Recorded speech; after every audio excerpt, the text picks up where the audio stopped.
Welcome to in world. इस lesson में हम use of not only and but also सीखेंगे, जिसमें सबसे पहले हम नॉट ओनली और बट आल्सो के बारे में ये जानेंगे कि ये पार्ट्स ऑफ स्पीच के किस टर्म से रिलेट करते हैं।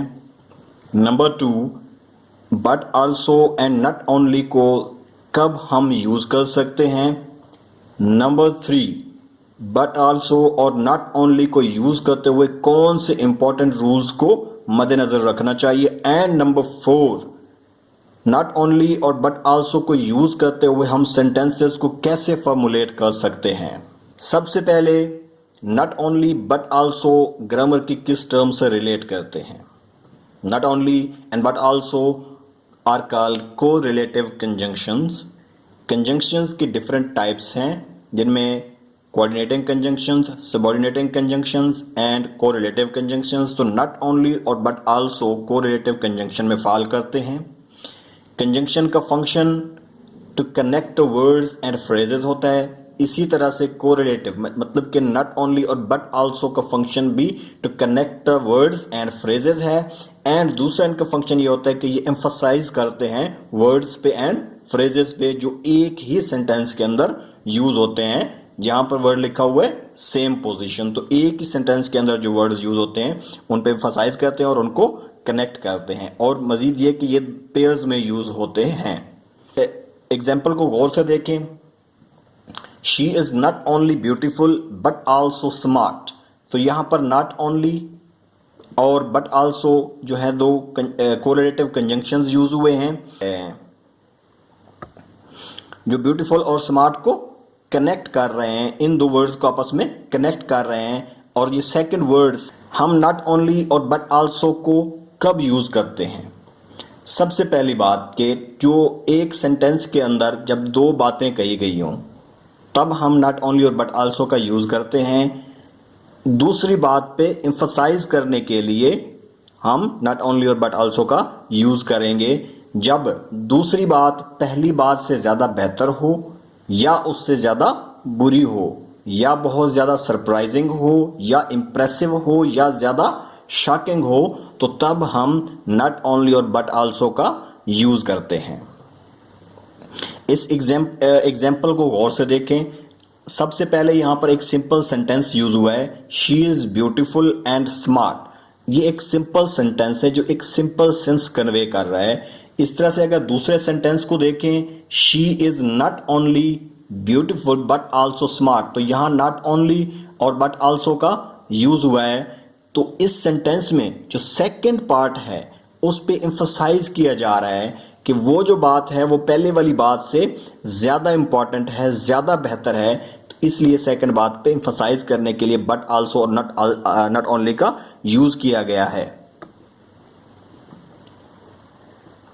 नाउ कौन से इंपॉर्टेंट रूल्स हैं जो हमें मद्देनजर रखने चाहिए नॉट ओनली और बट आल्सो को यूज करने के लिए। नंबर 1 पे क्या है कि इंफॉर्मेशन के 2 पार्ट्स होने चाहिए। सेंटेंस 2 पार्ट्स में डिवाइड हो, इंफॉर्मेशन एक ही हो बट डिवाइड हो 2 पार्ट्स के अंदर। रूल नंबर 2 क्या है कि नॉट ओनली के बाद फर्स्ट पार्ट हो और बट आल्सो के बाद सेकेंड पार्ट होना चाहिए सेंटेंस का। And rule number 3, the most important rule, दोनों जो पार्ट्स हैं वो पैरेलल और इक्वल होने चाहिए, उनका स्ट्रक्चर इक्वल होना चाहिए। मतलब कि नाउन को नाउन से कंपेयर करें, वर्ब को वर्ब से कंपेयर करें एंड एडजेक्टिव को एडजेक्टिव से कंपेयर करें। तो ये जो रूल नंबर 3 है ये मैं आपको नेक्स्ट एग्जांपल्स में मजीद क्लियर कर दूंगा। ये बहुत इंपॉर्टेंट रूल है नॉट ओनली और बट आल्सो के यूज में। नाउ हम नॉट ओनली और बट आल्सो को सेंटेंसेस में कैसे यूज कर सकते हैं, सेंटेंसेस को कैसे फॉर्मुलेट कर सकते हैं नॉट ओनली और बट आल्सो को यूज करते हुए।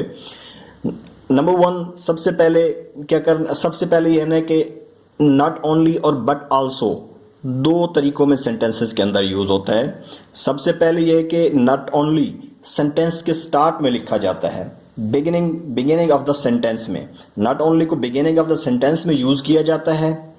नंबर 2 पे क्या है कि नॉट ओनली और बट आल्सो को मिडिल और at the end of the sentences use किया जाता है। अभी सबसे पहले हम ये सीखेंगे कि नॉट ओनली को जब हम स्टार्ट ऑफ द सेंटेंस में लिखते हैं तो तब इसका क्या स्ट्रक्चर होता है। एग्जाम्पल को देखें कि एग्जाम्पल नंबर 1 है जो प्रेजेंट टेंस को डिनोट कर रही है, प्रेजेंट सिंपल टेंस को डिनोट कर रही है। Not only does he speak English but he also speaks Urdu. तो यहां देखें, यहां यूज हुआ है डज, हेल्पिंग वर्ब यूज हुआ है नॉट ओनली के फौरन बाद।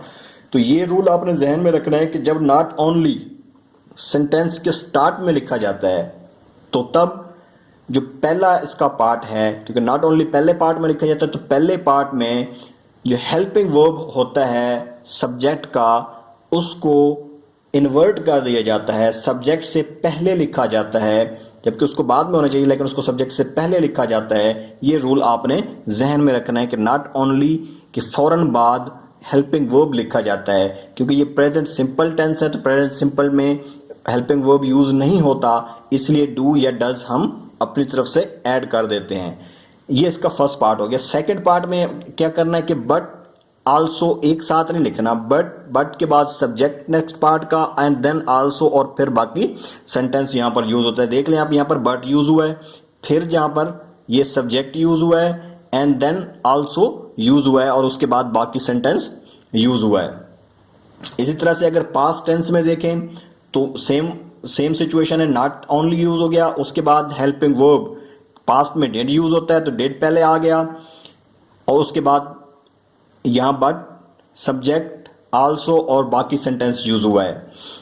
तो यहां आप गौर करें कि जो नेक्स्ट पार्ट है, नेक्स्ट पार्ट में हम हेल्पिंग वर्ब को बट आल्सो के फौरन बाद नहीं लिखते, यहां पर बट के बाद सब्जेक्ट और आल्सो के बाद हम सेंटेंस लिखते हैं। यहां पर हेल्पिंग वर्ब को हम डिस्टर्ब नहीं करते, सिर्फ नॉट ओनली के बाद ही हेल्पिंग वर्ब डिस्टर्ब होना है। इस तरह से हम इसको फ्यूचर में भी यूज कर सकते हैं। Not only will you learn grammar, you will also put it into practice. अभी यहां पर सेम ही कंडीशन है, नॉट ओनली के बाद हमने हेल्पिंग वर्ब लगाया है। अब सेकंड पार्ट में आए तो यहां देखें कि यहां बट को यूज नहीं किया गया। तो जो इस तरह के सेंटेंसेस होते हैं जिनमें नॉट ओनली स्टार्ट में आता है, तो उसमें आप बट को एलिमिनेट कर सकते हैं, यहां बट को आप स्किप कर सकते हैं, बट आप यूज ना करें तो इसमें कोई हर्ज नहीं है।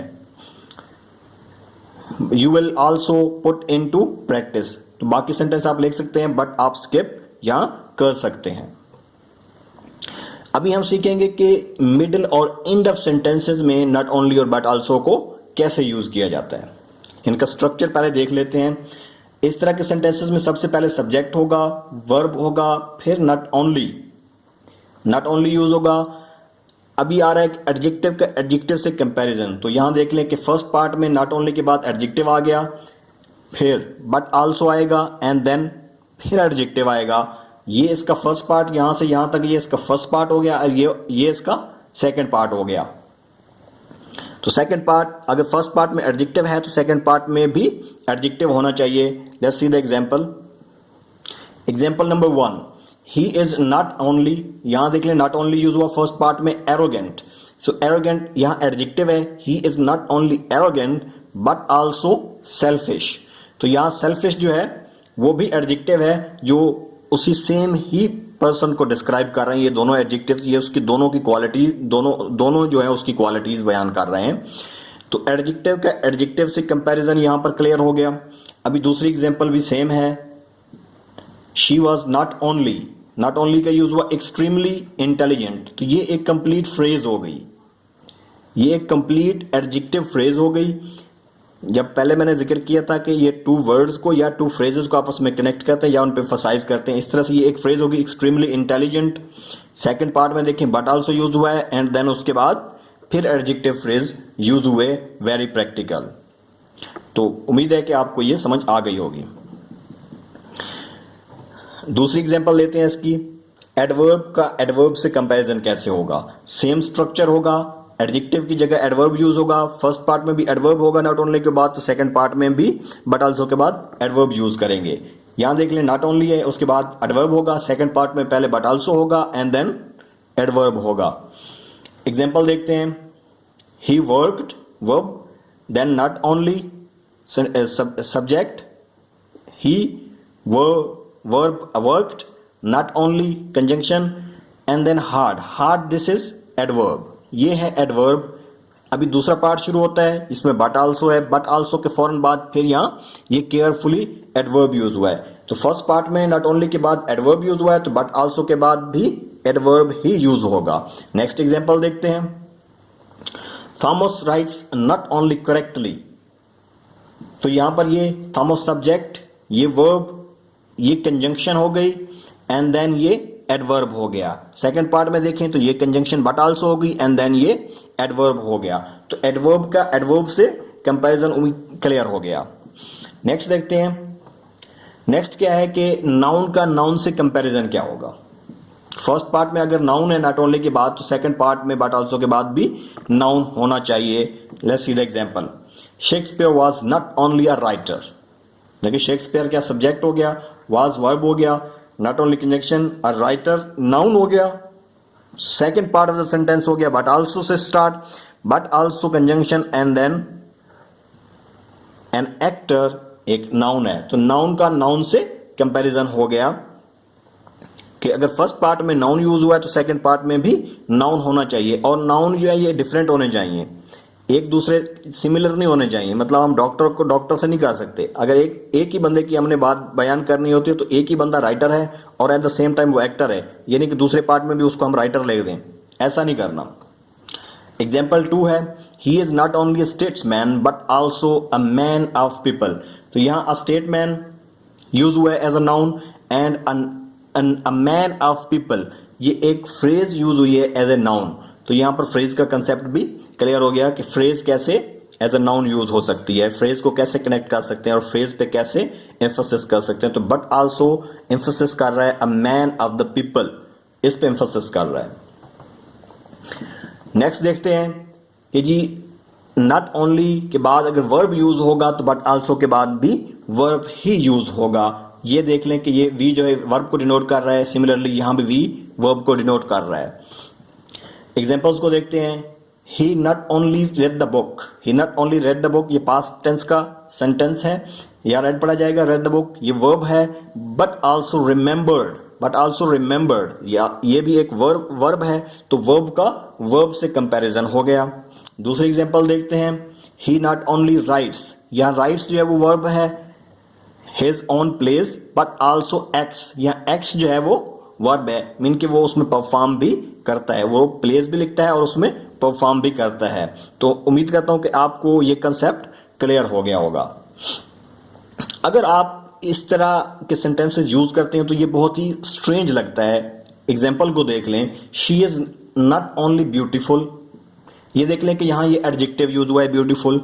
अभी सेकंड पार्ट में देख लें बट आल्सो अ डॉक्टर, तो डॉक्टर एक नाउन है, नाउन का एडजेक्टिव से कंपैरिजन नहीं बनता, ये इनकरेक्ट है, इससे नहीं हो सकता। एडजेक्टिव का एडजेक्टिव से होना चाहिए, नाउन का नाउन से होना चाहिए, वर्ब का वर्ब से, एडवर्ब का एडवर्ब से कंपैरिजन होना चाहिए। तो ये इनकरेक्ट है कि आप फर्स्ट पार्ट में एडजेक्टिव लिख दो, दूसरे पार्ट में आप नाउन, एडवर्ब या कोई और चीज लिख दो, तो ये इनकरेक्ट होता है।